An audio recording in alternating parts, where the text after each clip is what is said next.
Saludos, bendiciones, que la paz de Dios sea contigo. Qué bendición que podamos conectarnos nuevamente a través de esta plataforma y que podamos compartir y disfrutar sobre el libro de Nehemías.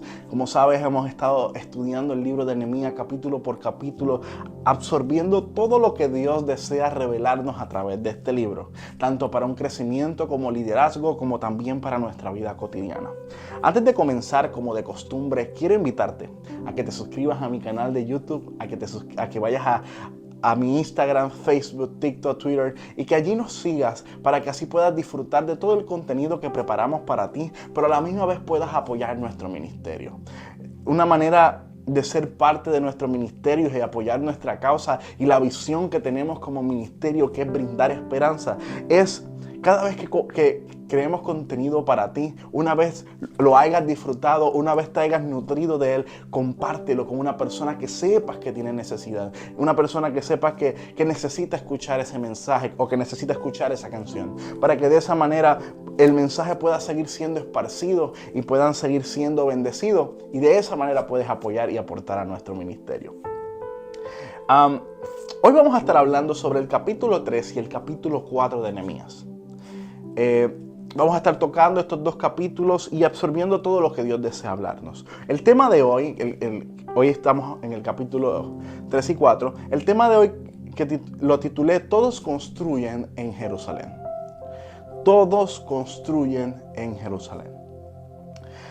Antes de comenzar, quiero hacer un breve resumen de lo que hemos estado tocando durante estos capítulos pasados.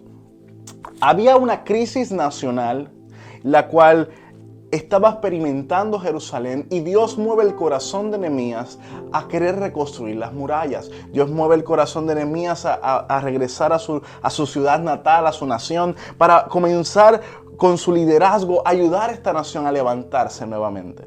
Mientras Nehemías y estas personas tenían la visión de levantar las murallas, semanalmente solían recibir amenazas del enemigo y se sentían que no había ningún tipo de seguridad.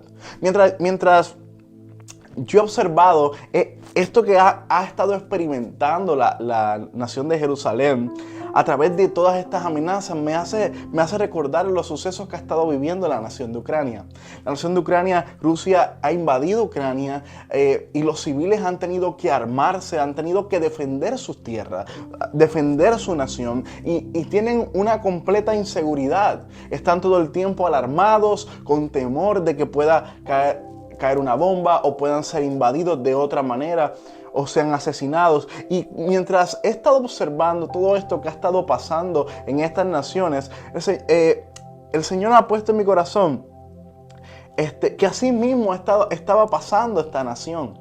Eso mismo estaba experimentando Jerusalén. Tenían miedo, tenían temor, el enemigo constantemente amenazaba, pero a pesar de todo esto y de todas estas amenazas, había un líder que sabía por qué estaba en este lugar, y era Nehemías. En el capítulo 3 de Nehemías no solamente vemos a un Nehemías visionario, sino también vemos a un Nehemías que está dispuesto a construir. Pero observo algo un poco más profundo acá. Y es que no solamente Nehemías estaba enfocado en la visión, sino que el enfoque que él traía se lo transmitió al pueblo. Un pueblo que por mucho tiempo no quería levantarse, que no quería reconstruir, que tenían temor. Ahora llega Nehemías con su liderazgo y les inyecta nuevamente esa pasión por levantarse. Les inyecta otra vez esa pasión por decir: vamos a construir por encima de cualquier amenaza, por encima de cualquier temor, por encima de cualquier cosa. Nos levantamos en el nombre de Jesús y comenzamos a reconstruir. Pero hay algo que me llama la atención acá, y es que todos comienzan a servir sin importar la profesión. O sea, aquí no había estatus social, nadie podía llegar y decir: no, yo soy el dueño de todas estas tierras, yo debo de trabajar en tal cosa. Nadie podía llegar y decir: no, yo soy una persona muy adinerada, yo no puedo agarrar una pala y trabajar. Yo sí tengo dinero para pagarle a otro que lo haga. Nadie podía decir eso. O sea, todos tenían que trabajar. Aquí no importaba profesión, no importaba estatus social, no importaba en qué posición estuvieran. Todos tenían que trabajar. Y esto nos muestra que todos, a la hora de servir, a la hora de trabajar, todos somos iguales. Aquí no importa el estatus social, aquí no importa qué tanta educación tengas, qué tantos títulos tengas colgados en tu oficina. A la hora de servir, todos somos iguales. Dios nos usa a todos. Dios nos llama a todos, pero Dios usa solamente a aquellos que están dispuestos a servir. Él nos ha dado dones. El capítulo de Nehemías nos muestra, y la actitud de este pueblo nos muestra que Dios nos ha dado dones, que Dios nos ha llamado a todos a ser usados por Él. Pero está en nosotros si poner nuestro corazón en disposición para que Dios nos use. Para levantar la obra de Dios, siempre habrá personas que abrazarán la visión mientras otros no. Habrá personas que se acercarán y dirán: pastor, yo no soy bueno en eso. Pero si usted me permite ayudarlo a construir, yo ni sé construir, yo ni sé trabajar en eso, pero si usted me permite, yo meto mano con usted. Usted me va enseñando en el camino, yo aprendo. Otros se acercarán y dirán: pastor, yo soy bueno en eso. Si usted me permite, yo incluso le enseño o lo hago yo. Otros se acercarán y dirán: yo no tengo idea de cómo hacer esto. Yo no tengo idea de cómo trabajar en esa obra de la iglesia. Yo no tengo idea de cómo construir. Yo no tengo idea de cómo trabajar en el equipo de sonido. Pastor, yo no tengo idea de cómo limpiar el baño. Pastor, yo no tengo idea de cómo recoger los diezmos y ofrendas. Pastor, yo no tengo idea de cómo dirigir a los jóvenes de la iglesia. Pastor, yo no tengo idea de cómo trabajar en ningún departamental de la iglesia, pero estoy dispuesto. Y si usted me capacita, yo estoy dispuesto a hacerlo. Habrán personas que se acercarán así. Sin embargo, habrán otras que se acercarán y dirán: no abrazamos la visión. Y es ahí donde vamos al punto número 2 de este mensaje. El punto número 1 fue: el pueblo de Dios sirve. Sin embargo, el punto número 2 es: no todos se unirán a la visión. Habrá personas que sí estarán dispuestas a conectarse a la visión. Sin embargo, habrán otros que no querrán unirse a la visión. En el versículo 5, Dios nos muestra que no todos querrán unirse a la visión. Y eso está bien. Mira lo que dice Nehemías capítulo 3, versículo 5. Y inmediato ellos restauraron los tecoitas, pero sus grandes no se presentaron para ayudar en la obra del Señor. No todos se unirán y está bien.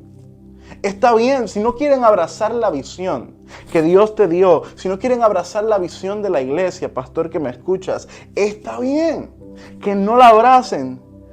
Son mejor unos pocos comprometidos que mucha gente sin compromiso.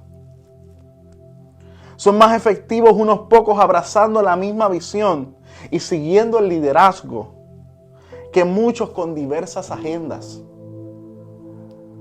Hay mucha gente que no abraza la visión porque tienen diversas agendas. Y a veces es mejor tener un pequeño grupo de personas que está dispuesta a trabajar, que está dispuesta a evangelizar, que está dispuesta a amar, a llevar la palabra de Dios, a cubrir diversas bases con el fin de ayudar el cuerpo de Cristo, con el fin de ayudar el movimiento, con el fin de ayudar la iglesia. Y a veces es mucho más efectivo eso que tener mucha gente, pero que todos tengan diferentes agendas y diferentes visiones y comiencen a crear división dentro de la iglesia, o crear división dentro del ministerio, o crear división dentro de lo que están haciendo para Dios. Y esto yo lo aprendí mientras trabajaba en construcción con mi papá. Mi papá es contratista. Yo recuerdo una vez que lo acompañé para ayudarlo en una construcción que él estaba realizando. Y recuerdo que en medio de la labor, él había contratado en esa ocasión a muchas personas para cumplir esa labor. Pero se dio cuenta que el hecho de que hubiera muchas personas no necesariamente provocó que el trabajo se agilizara. Al contrario, el trabajo no se agilizó. El trabajo se mantuvo un poco retrasado. Hubo un poco de retraso en el trabajo porque habían personas que no sabían ni tenían la visión que él tenía. No pensaban como él pensaba, no sabían qué él necesitaba en cada momento que iba a ejercer esa labor. Y se dio cuenta que realmente gastó dinero porque tuvo que pagarle a más empleados, pero no solamente le pagó a más empleados, sino que el trabajo no se llevó a cabo como él esperaba. Por ende, para la segunda ocasión decidió ir con menos personas, pero que supieran cómo hacer el trabajo. Fue con menos personas que supieran seguir instrucciones. Fue con menos personas, pero que sabían seguir instrucciones y sabía que él necesitaba en cada momento de la labor. Y se dio cuenta de que aunque eran menos, lograron hacer más. Y muchas veces eso sucede. A veces mejor ser menos, pero abrazar la visión de Dios. Pero ser personas que abrazan la visión de Dios, a tener una multitud de personas que no abrazan la visión de Dios. Así que a la hora de construir, a la hora de emprender algo, enfócate en la misión de Dios y en aquellos que quieren trabajar en la misión de Dios. Hay personas que se desaniman, ministerios, pastores, líderes que se desaniman porque a la hora de emprender una actividad para jóvenes, a la hora de emprender una actividad en la iglesia, hay gente que no quiere unirse a la visión. Hay gente que no quiere unirse a lo que Dios les está revelando. Quieren hacer una campaña evangelística, pero no todo el mundo quiere apoyar. Y esto nosotros lo hemos visto.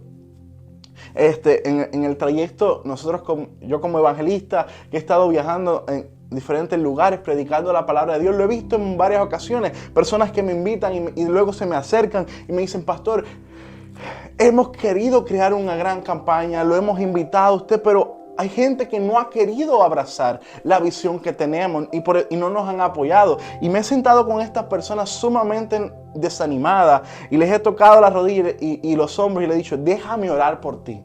Y he orado con ellos y luego les he compartido: si ellos no quieren ser parte de la visión que Dios ha puesto en tu corazón, no te enojes, no te desanimes, sino dale gloria a Dios de que no han querido ser parte, porque si se unen, posiblemente echen a perder o sean de tropiezo o sea de impedimento para que la obra de Dios se cumpla. ¿Por qué? Porque son personas que posiblemente están ahí por el enemigo para crear división.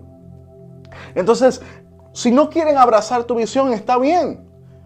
Trabaja con lo que tienes. Trabaja con la gente que sí te apoya. A veces hay gente, llegamos al punto como liderazgo que nos desanimamos, nos desmotivamos y nos enfocamos más en todos los que no nos quieren apoyar. Y nos olvidamos de los que sí quieren apoyarnos. Nos olvidamos de los que sí quieren meter mano en la obra. Entonces, enfoquémonos en los que quieren trabajar. El que no quiera trabajar, que no trabaje. El que no quiera llegar, el que no quiera aportar, que no aporte. Enfócate en tu misión, enfócate en tu llamado y en la gente que sí quiere y desea trabajar contigo. Nehemías se enfocó en la gente que deseaba trabajar. Nehemías se enfocó en la gente que sí abrazaba la visión. Y yo te pregunto, ¿cuál es la visión del lugar donde te congregas? ¿Cuál es la visión de tu iglesia? ¿Cuál es la visión del ministerio del cual eres parte? La visión de nuestra iglesia es la siguiente, y la voy a compartir contigo. La visión de nuestra iglesia es: yo nací para despertar, discipular y transformar nuestra nación y mundo a través de la gracia de Dios. O sea, la visión de nuestra iglesia es la siguiente: despertar. O sea, alarmar a la gente, decirle que Jesús es la solución, decirle que Jesús es la alternativa. Nuestra visión es despertar y luego es discipular. Mucha gente va a la iglesia pero no son discipulados y hay otros que ni siquiera quieren dejarse discipular. Si observamos Mateo 28, 19, 20, la Gran Comisión, la Gran Comisión dice: por tanto, id y predicar el Evangelio y hacer discípulos. O sea, el mandato de Dios es hacer discípulos. El llamado de Dios no es crear vayan y creen actividades en la iglesia. Vayan y hagan sociales para jóvenes. Vayan y creen grandes eventos en la iglesia. Ese no fue el mandato de Dios. Ahora, no me malinterpretes. Está bien todo esto que dije, hacer sociales, está bien todo, hacer campañas, está bien hacer grandes eventos, todo eso está bien, pero la iglesia no estaría haciendo su función si no estuviera discipulando a su feligresía. El llamado de Dios es a discipular. El llamado de Dios es a crear fundamento en la vida de las personas para que cuando lleguen vientos difíciles, para cuando lleguen vientos de tormenta, no sean arrancados por el viento. Por eso es importante discipular. Todas las actividades de la iglesia están bien, pero tienen que estar abrazadas de un discipulado. Por ende, nuestra visión es despertar, discipular y luego transformar. Cuando una persona comienza a ser discipulado, comienza su vida a ser transformada, comienza a su vida a cambiar. El Espíritu Santo comienza a crear un cambio en el interior. Y luego que Dios hace su transformación, o sea, la visión dice despertar, discipular y transformar nuestra nación y mundo a través de la gracia de Dios. O sea, todo esto, el despertar, el discipular y la transformación, lo hacemos por medio de la gracia de Dios. Y esto es importante, la gracia de Dios es todo. Si no fuera por su amor, si no fuera por su misericordia, no sé dónde estaríamos nosotros. Por ende, a través de su gracia, discipulamos con amor. A través de su gracia transformamos con amor todas esas heridas. A través de su gracia despertamos a la gente y les hacemos saber a través del amor y la gracia de Dios que Jesús es la alternativa. Pero te pregunto nuevamente, ¿cuál es la visión de tu iglesia? ¿Conoces la visión de tu iglesia? Y es importante esto. Si no conoces la visión de tu iglesia, querido, yo te invito a que vayas este fin de semana a tu iglesia y le preguntes a tu pastor o le preguntes a tu líder, ¿cuál es la visión de mi iglesia? Yo quiero saber a qué iglesia pertenezco. Yo quiero saber cuál es el fin, cuál es el motivo por el cual asisto aquí. No está bien que asistas a una iglesia si ni siquiera sabes por qué estás ahí. No está bien que asistas a una iglesia si ni siquiera sabes los motivos ni a la razón a la que aportas. No. Involúcrate en la iglesia. Abraza la visión. Cada iglesia nace con una visión y a través de la misión obtienen esa visión. Así que yo te invito a que si no sabes cuál es la visión de tu iglesia, este fin de semana vayas y le digas, hey, ¿cuál es la visión de la iglesia? Yo quiero abrazarla, yo quiero ser parte de ella. Y si cuando lees la visión no es tu visión de vida, entonces debes de orarle a Dios y decirle que te muestre qué debes de hacer al respecto. El tercer punto que observo en estos dos, en el capítulo 3 y capítulo 4 de Nehemías, es que todos somos uno cuando estamos enfocados en un mismo objetivo. Una de las cosas que observo constantemente es que existen muchas iglesias que se maltratan entre ellas mismas. He tenido la oportunidad de observar iglesias que se critican entre sí. Personas que no están de acuerdo posiblemente en algunos métodos, otras no están de acuerdo en algunos conceptos de la Biblia. A lo que me refiero es que de la manera en que interpretan la Biblia no es igual, pero aún seguimos siendo hermanos. O sea, existe lo que es la diversidad, aunque pensemos diferente en muchas cosas. Seguimos siendo hermanos, seguimos amándonos, seguimos siendo parte del cuerpo de Cristo, seguimos creyendo en Dios, seguimos creyendo en el Padre, el Hijo y el Espíritu. Entonces, existen muchas iglesias que se viven atacando entre sí, no solamente entre una iglesia y otra, sino a veces dentro de la misma iglesia hay personas con diversos pensares, porque cada cabeza es un mundo, con diferentes ideas y se viven atacando entre sí. Y una iglesia dividida o un cuerpo dividido es imposible que prosperes.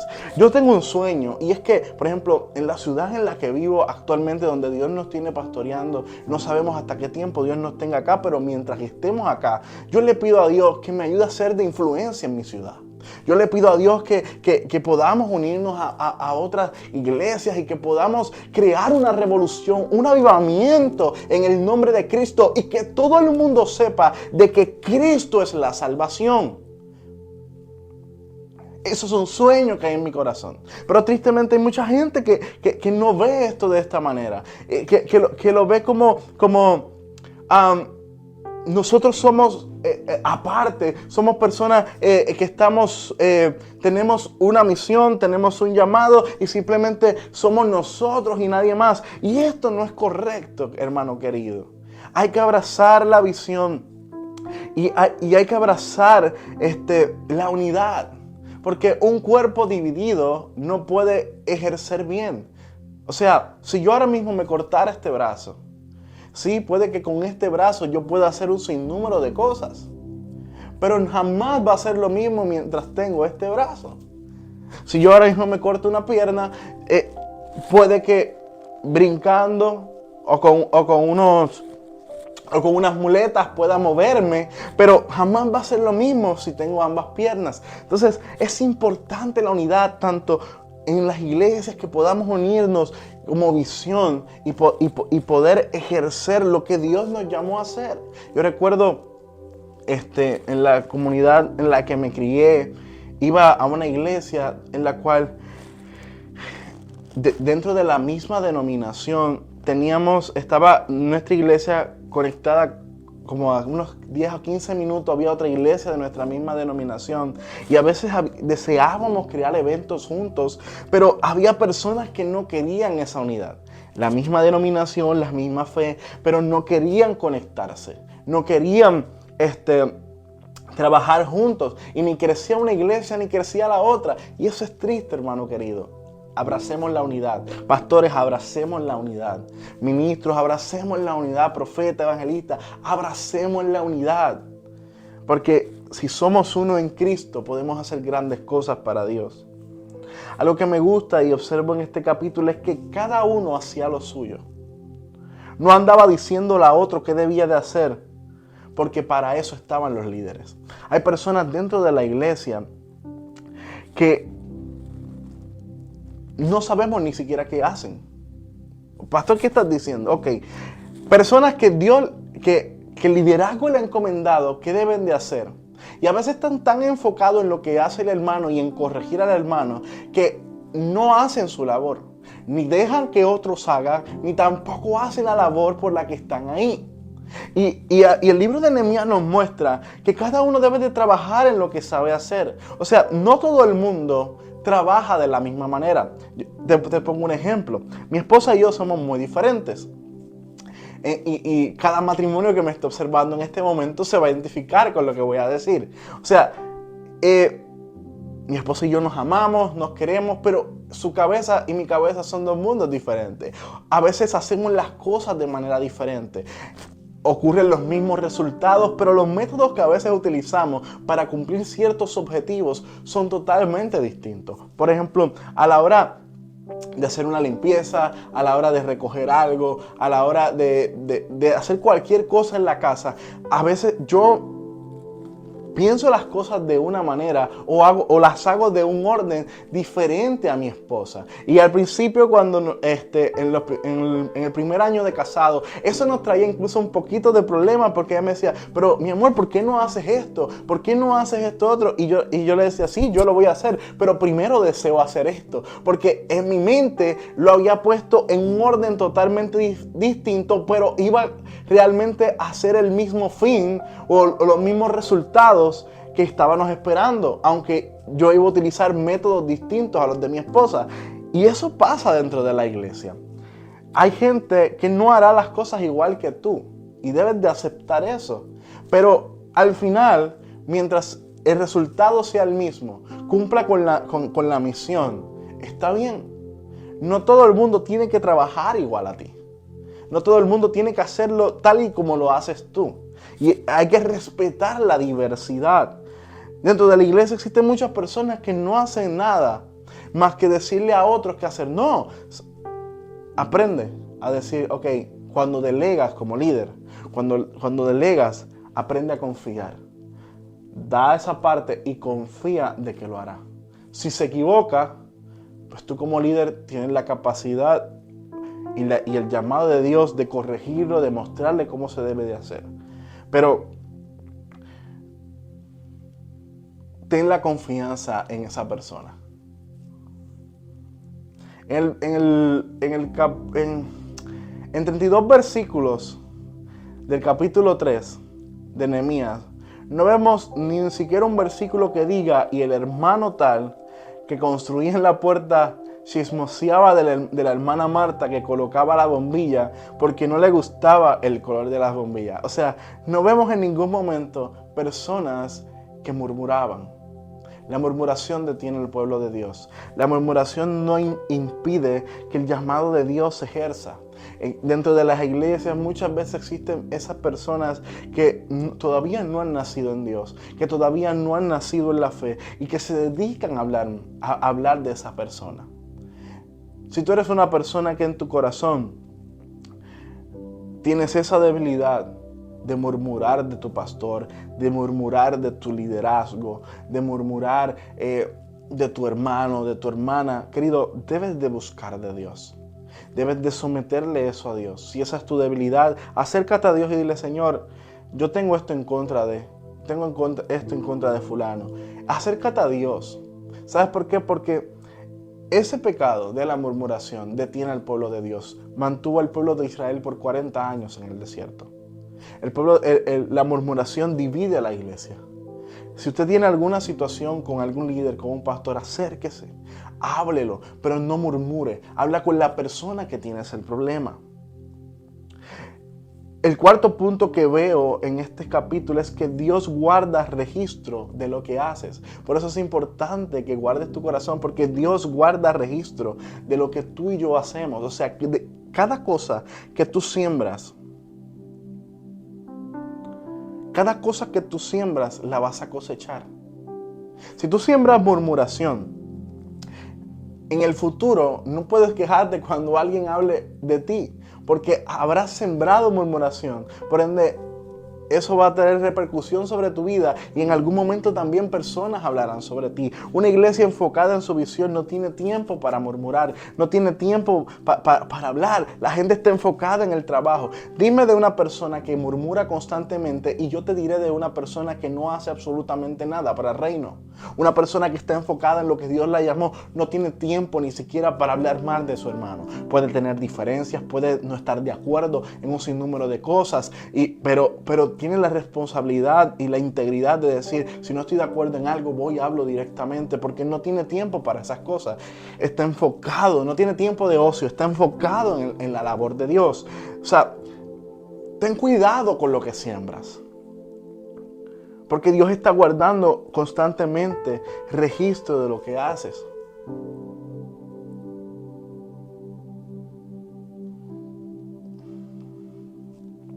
¿Cómo deseas que te recuerden? Yo tengo una pregunta. Si hoy, Dios no lo quiera, partieras, si hoy pasaras al descanso, ¿cómo quieres que te recuerden en la tierra? Aquí en la tierra. ¿Cómo quieres que te recuerden tus hijos? ¿Cómo quieres que te recuerden tus hermanos de iglesia? ¿Cómo quieres que te recuerden tu esposo, tu esposa? ¿Cómo quieres que te recuerden tus pastores? ¿Cómo quieres que te recuerde la gente, tus amistades, la gente con la que te relacionabas? ¿Cómo quieres que te recuerden? Como una persona que constantemente trabajaba para Dios, una persona que se dedicaba para la obra de Dios, que amaba ayudar a los demás. ¿Cómo quieres que te recuerden? Son preguntas que muchas veces no nos hacemos porque no queremos trastocar esos puntos sobre la muerte, porque no nacimos para morir. Pero es una pregunta importante y yo me la he hecho varias veces. En lo personal yo me la he preguntado y siempre he dicho que el día en que me muera, yo quiero que en mi lápida y todo aquel que se pare a darme mi última despedida, sepa que luché, cumplí cada uno de mis sueños, mis metas, que cumplí el llamado de Dios y que dejé algo en mis próximas generaciones, que dejé un legado para mis hijos, que dejé un legado para mi esposa, para toda aquella gente que amo. Dejé un legado. Yo te pregunto, ¿qué estás sembrando hoy? ¿Qué estás sembrando en tus hijos? ¿Qué estás sembrando en tu familia? El legado que tú dejes hoy será de lo que cosechen mañana. Entonces, comienza a sembrar un legado de bendición. Comienza a sembrar cosas espirituales en tus hijos. Comienza a sembrar en tu matrimonio. Comienza a sembrar, porque al final del día, esa será tu mayor recompensa. Pastor, yo no he construido nada en mi vida, me dijo una persona una vez. Llevo tantos años en prisión. Yo nunca he dejado un legado. Mis hijos casi ni siquiera me quieren ver, pastor. ¿Cómo yo puedo reconstruir algo en mi vida? Recuerdo que Dios me puso en el corazón esta palabra y me recordó el ladrón en la cruz. El ladrón en la cruz fue un hombre que no vivió un evangelio pleno, era un ladrón. Pero en su última hora, ahí en la cruz del madero, al punto de morir, en su última hora acepta a Cristo como su Salvador personal.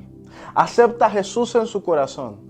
Y luego que acepta a Jesús, Jesús le dice, tranquilo, de cierto te digo que estarás conmigo en el paraíso. Y su nombre fue escrito en el libro de la vida. Y luego que ocurre esto, el ladrón en la cruz, al igual que Jesús, fallecen allí en el madero. Y tú dirás, pero ¿qué legado dejó este hombre? ¿Qué legado dejó el ladrón en la cruz? ¿Qué sembró este hombre con el simple hecho de aceptar a Jesús como su único Salvador? Bueno, hasta el sol de hoy han pasado más de 2000 años. Todavía se sigue predicando del ladrón en la cruz. Mucha gente ha sido salva por la historia del ladrón en la cruz. Mucha gente ante su lecho de muerte han aceptado a Cristo como su Salvador a través de la historia del ladrón en la cruz.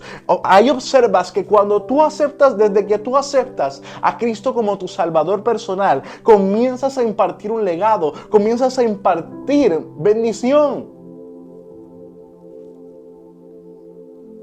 Por ende, yo te invito a que en el nombre de Jesús tú comiences a atesorar a Dios en tu corazón, a Jesús en tu vida y comiences a impartir un legado. Un legado a tus hijos, a tu familia, a todo el que te rodea. Que cuando Dios haga registro de tu vida, sea un registro limpio de una vida en plenitud en Dios. Yo te hago una pregunta muy seria, pero puede ser una pregunta fuerte. ¿A quién te pareces? ¿A Satanás o a Jesús? Es una pregunta fuerte, pero debes de hacértela. Porque eso determinará en la condición espiritual en la que estás. Cuando leemos el versículo 1 al versículo 3 del capítulo 4 de Nehemías, mira lo que dice.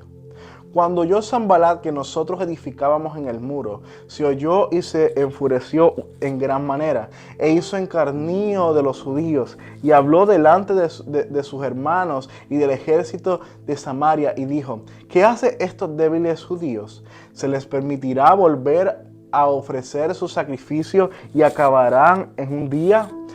¿Resucitarán de los montones del polvo de las piedras que fueron quemadas? Estaba junto a él Tobías amonita, el cual dijo, lo que ellos edifican del muro de piedra, si subiera una zorra, lo derribaría. Aquí dice que hizo escarbe o encarnío, o sea, ellos hicieron burla de los judíos. Ellos se burlaron, ¿no? Si, lo que ellos están construyendo, hasta una zorra, si se levantan las murallas, se cae. Ellos están haciendo una tontería en lo que ellos están haciendo ahí. La Biblia nos muestra que así mismo es Satanás. Él es acusador. Él constantemente acusa. La Biblia dice que él es un experto en burlarse. Él es un experto en el bullying, en descalificar, en murmurar, en burlarse de la obra de Dios. Él vino para matar, hurtar y destruir. Mas Jesús vino a dar vida eterna. Y la Biblia te habla de que te alejes de todo aquel que tiene este espíritu. Hay gente que tiene el mismo espíritu de descalificador que Satanás. Debes de alejarte de esa gente. Hay gente que tiene el espíritu de la murmuración. No debes de estar cerca de quien tiene el espíritu de la murmuración. No debes de estar cerca de quien tiene un espíritu de burla. Y eso lo puedes ver en el Salmos capítulo 1. Lee Salmos capítulo 1 y te darás cuenta donde Dios habla y dice que no nos sentemos con ellos. Si eres una persona que le fascina estar pendiente de la vida de los demás, que le fascina el morbo, ver cómo alguien cae y peca, en vez de restaurar al cautivo que falló y te dedicas a murmurar, querido, tienes la identidad del enemigo. Y tienes que arrepentirte y venir a los pies de Jesús. Tienes que arrepentirte y venir a los pies de Jesús. Todavía las puertas del cielo están abiertas para ti.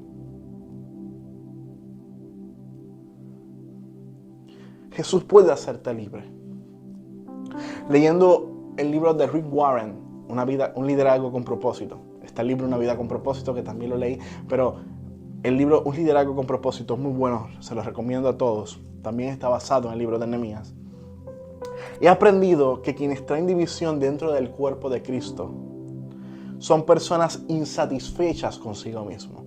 O sea, toda persona que crea división dentro del cuerpo de Cristo es porque están insatisfechas consigo misma. Y el síndrome del inconformismo es el siguiente. Es cuando una persona, y creo que todos en algún momento hemos caído en esto.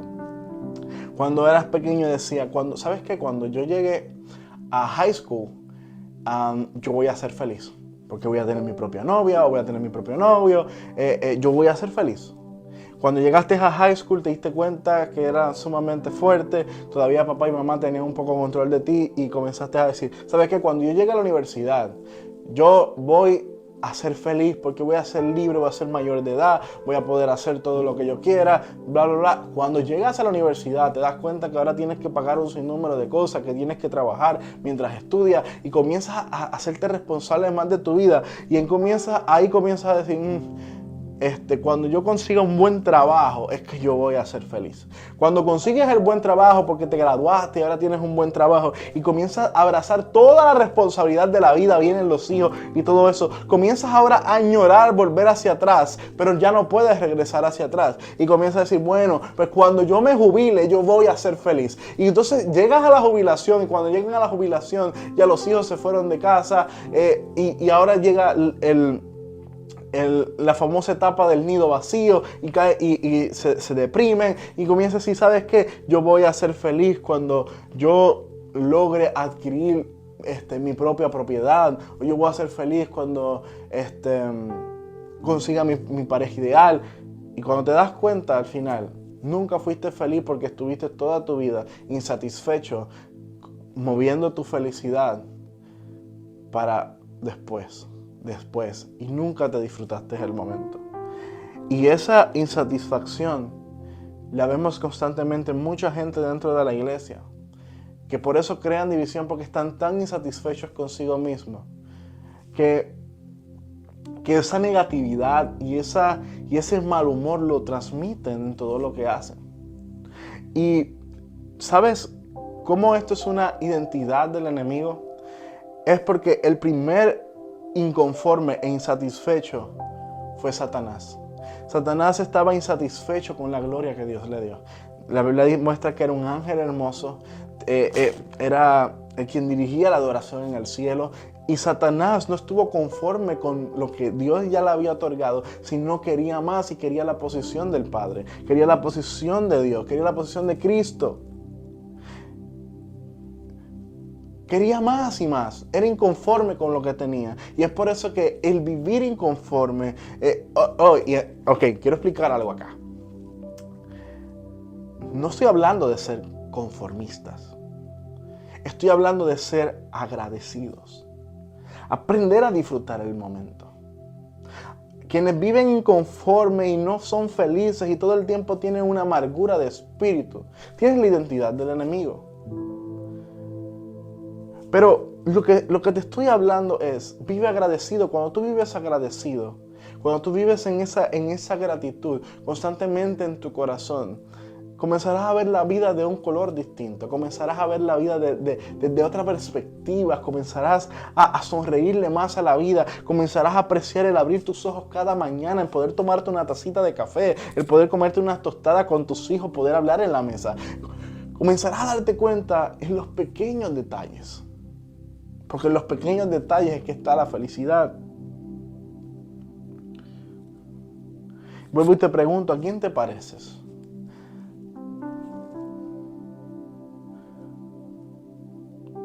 Nehemías comenzó a enfrentarse a personas que tenían la identidad del enemigo.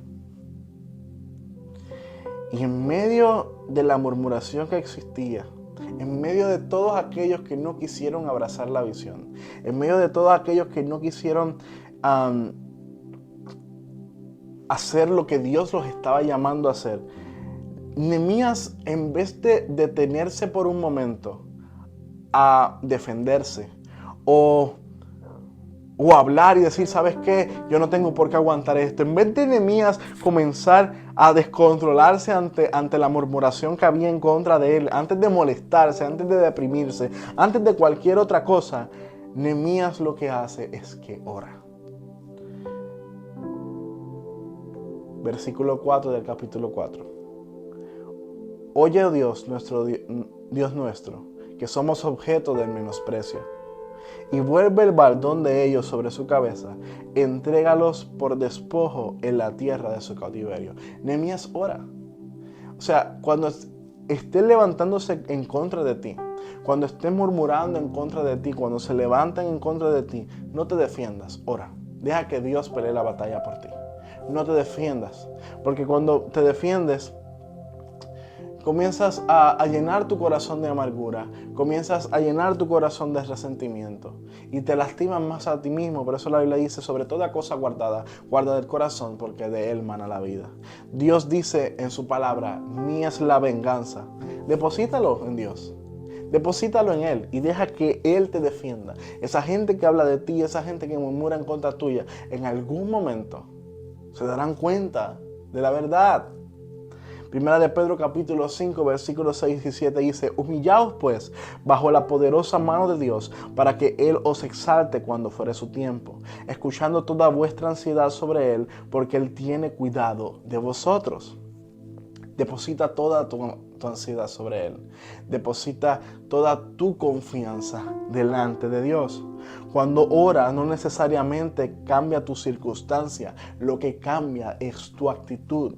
Y eso lo podemos ver en el versículo 6. En el versículo 6, Nehemías nos muestra eso, donde dice, edificamos pues el muro y toda la muralla fue terminada hasta la mitad de su altura, porque el pueblo tuvo ánimo de trabajar. O sea, la circunstancia que ellos estaban viviendo no cambió. Ellos comenzaron a construir, pero aún seguían rodeados de ruinas. La circunstancia no cambió. Aunque vinieron las amenazas, la circunstancia que estaban viviendo no cambió, pero sí la actitud de ellos cambió cuando decidieron no escuchar la murmuración y enfocarse en lo que Dios los estaba llamando a hacer. El punto número 7 es de estos capítulos es con pala y espada. Mira lo que dice el versículo 7. Pero aconteció que oyendo Sanbalat y Tobías y los árabes, los amonitas y los de Asdod, que los muros de Jerusalén eran reparados porque ya los portillos comenzaban a ser cerrados, se encolerizaron mucho y conspiraron todos para venir a atacar a Jerusalén y hacerle daño. Entonces oramos a nuestro Dios y por causa de ellos pusimos guarda contra ellos de día y de noche. Y dijo Judá, la fuerza de los acarreadores se han debilitado y el escombro es mucho y no podemos edificar en los muros. Versículos 11 y 13. Y nuestros enemigos dijeron, no sepan ni vean hasta que entremos en medio de ellos y los matemos y hagamos cesar la obra. Pero sucedió que cuando venían los judíos que habitaban entre ellos, nos decían hasta 10 veces, de todos los lugares de donde volveréis, ellos caerán sobre vosotros. Entonces, por las partes bajas del lugar, detrás del muro y los sitios abiertos, puse al pueblo por familia con sus espadas y sus lanzas y con sus arcos. Observa algo acá. Hay una batalla. O sea, están amenazando con entrar a batallar. Están amenazando con destruir. Al ver al enemigo que los está amedrentando, Nehemías hace una reserva y manda a las personas a prepararse por si entraban a batallar. O sea, agarraban su pala, o sea, su labor, su trabajo, lo que estaban haciendo. No pararon por ningún momento en ejercer lo que estaban haciendo, pero estaban listos con su espada para defender lo que tuvieran que defender. Y yo creo que eso es una gran enseñanza para nosotros. O sea, cada vez que nos enfrentemos a situaciones como esta, donde hayan personas que se levanten contra nosotros, debemos de estar listos en algún momento para saber cómo responder, pero estar quietos y tranquilos, enfocados en nuestra labor, porque Dios operará y hará algo sobrenatural. Yo recuerdo en una ocasión, para concluir, que se levantó una situación contra mí. Una persona quiso hacerme la guerra espiritual. Me dijo, ¿sabes qué? Yo voy a destruir tu ministerio. Yo no estoy a favor con lo que haces. Yo voy a destruir tu ministerio y voy a provocar que no te vuelvan a invitar a ninguna parte. Por ninguna razón, ningún motivo había para esto. La persona no apoyaba lo que yo hacía. Simplemente un espíritu del enemigo, de demonios, parece que lo poseyó y quería destruirme. Por ende, esta persona comenzó a hacer cartas, email, comenzó a preparar documentos y comenzaba a enviárselo a personas que donaban a nuestro ministerio, personas que eran parte de nuestra visión, comentando un sinnúmero de falsedades, de amenazas. En sus cartas amenazaba con destruir mi ministerio, amenazaba con llevarme a asuntos legales, que ahora con un poco más de conocimiento me da hasta risa, porque no había manera de que me pudiera llevar a un asunto legal, pero sí me iba a hacer pasar el más rato. Entonces, esta persona estaba empeñada en destruir mi reputación. Y yo recuerdo que me empecé a llenar un poco de resentimiento, siendo sincero, porque yo no podía entender. Yo estaba enfocado en el llamado de Dios, estaba evangelizando, estaba viajando por diferentes países, predicando y dando semanas de oración y campañas evangelísticas. Y yo comencé a preguntarle a Dios, ¿por qué me estás haciendo pasar esto? ¿Por qué tú estás permitiendo que estén hablando de mí de esa manera? Y lo triste de esto es que mucha gente que no me conocía comenzaron a creer todas las mentiras que se estaban hablando de mi persona. Y yo recuerdo que con mucha tristeza en mi corazón y con lágrimas en un cuarto de hotel, estaba dando una campaña en uno de los estados de Estados Unidos, estaba dando una campaña y en un cuarto de hotel llorando, el Señor habló a mi corazón y me dijo, Javier, tranquilo, yo estoy contigo, tranquilo, yo te defiendo, no te defiendas. Y yo me quedé en silencio. Regreso a Puerto Rico y me quedo en casa de una familia que amo y aprecio mucho.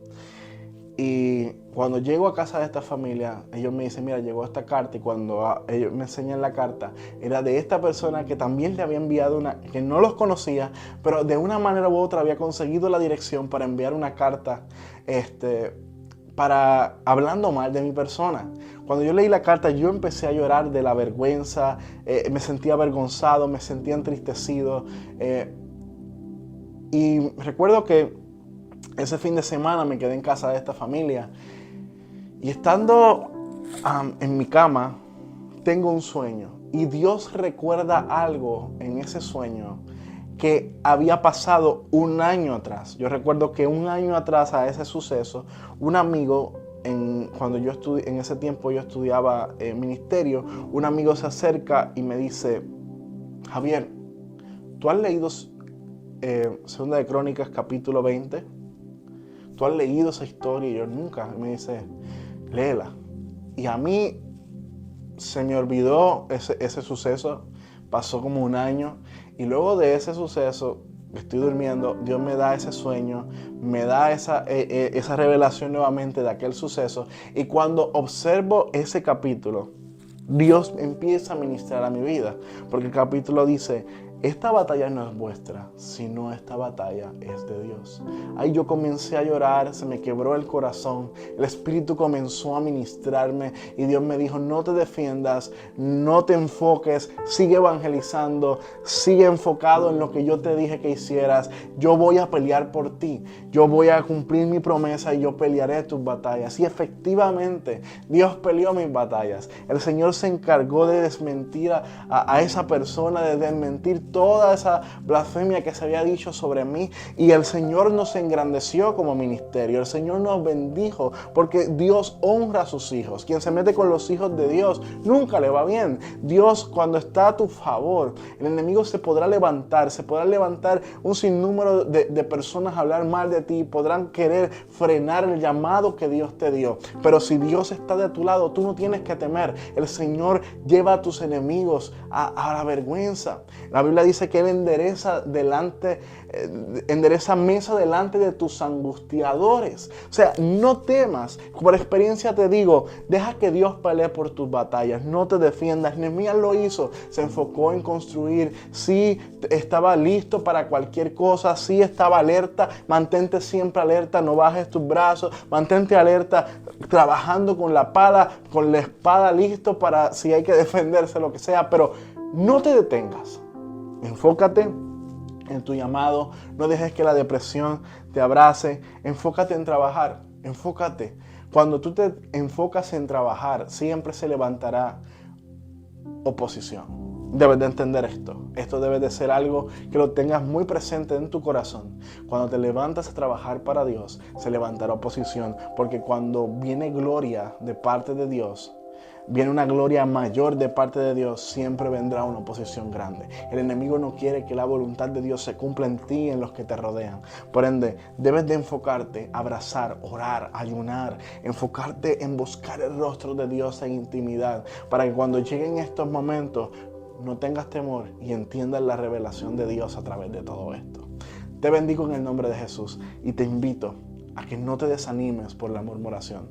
Enfócate en lo que Dios te llamó a hacer. Naciste para ser un vencedor. Hay una palabra de Dios sobre tu vida. El Señor te ha llamado para grandes cosas. No dejes que el enemigo, a través de otras personas que están atadas, quite el sueño de Dios en ti. Quite el llamado que Dios puso en ti. Enfócate. Este es tiempo de enfocarte. Enfócate en el llamado de Dios. Todos fuimos llamados a trabajar y el Señor, a quienes decide servirle, los respalda. Te bendigo en el nombre de Jesús. Yo soy el pastor Javier Rosario y espero que sigas esta serie de Nehemías. Bendiciones.